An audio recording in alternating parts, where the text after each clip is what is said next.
himself for 5 minutes of questions. And I'll say this to the witnesses. I prepared a list of questions for all three of you.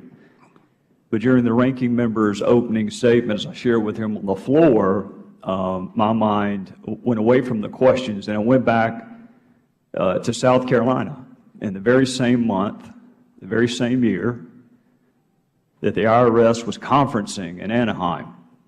We were furloughing law enforcement officers. We were furloughing teachers. Prosecutors in my own office were furloughed. Secretaries in my own office were furloughed. Those are secretaries who struggle to make ends meet under the best of circumstances. And here we're asking them to go 2 weeks without pay, and we canceled all out-of-town training.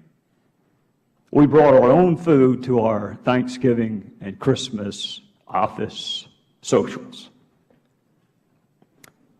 We started an anonymous fund to help our fellow employees who were struggling to make ends meet. And one night, one of my secretaries came in after hours and asked if she could borrow the money to buy her child a birthday present. And she kept apologizing for having to do it. She kept saying, "I'll pay you back. I'll pay you back." And at exactly the same time, that young government employee, single mom, was borrowing money for a child's birthday present. Other government employees were staying in $3,500 a night rooms. Other government employees were spending more money on promotional materials than that young woman makes in a year. And other government employees were spending more money on audience participation tools than that young woman makes in a year. So, Mr. Inspector General, I appreciate the work that you've done. But with all due respect, this is not a training issue. This cannot be solved with another webinar. This can't be solved with just one more recommendation. If we can just get that recommendation implemented, we're just one recommendation away from people acting responsibly. Mr. Inspector General, we can adopt all the recommendations you can possibly conceive of.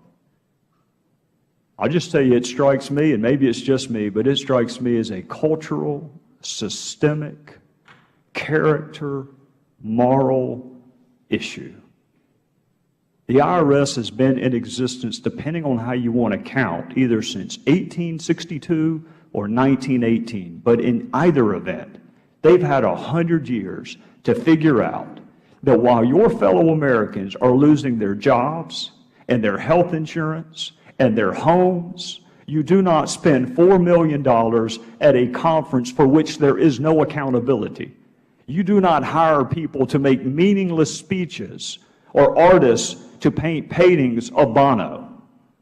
When your fellow citizens, the ones who pay your salary, are struggling, that is a character issue. Training cannot fix that.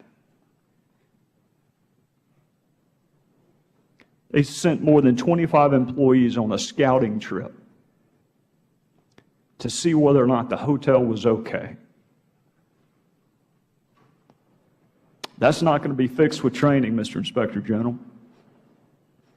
When you got law enforcement officers being furloughed, and you've had 100 years to figure out how to act appropriately,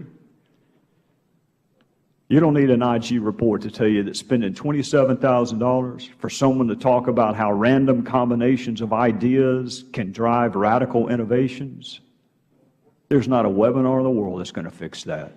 So, Mr. Inspector General, in reality, it just strikes me that we just need one single recommendation. Start over. This entity has not only targeted citizens that it was supposed to serve, it's allowed itself to be used as a political tool. Not only does it have access to our financial information, it will soon have access to our health information. Those are details that we don't share with people that we do trust. And we're going to be asked to share it with people who are so disconnected as to spend this amount of money while our fellow citizens are struggling mightily in the fall of 2010. I don't think training is going to fix it.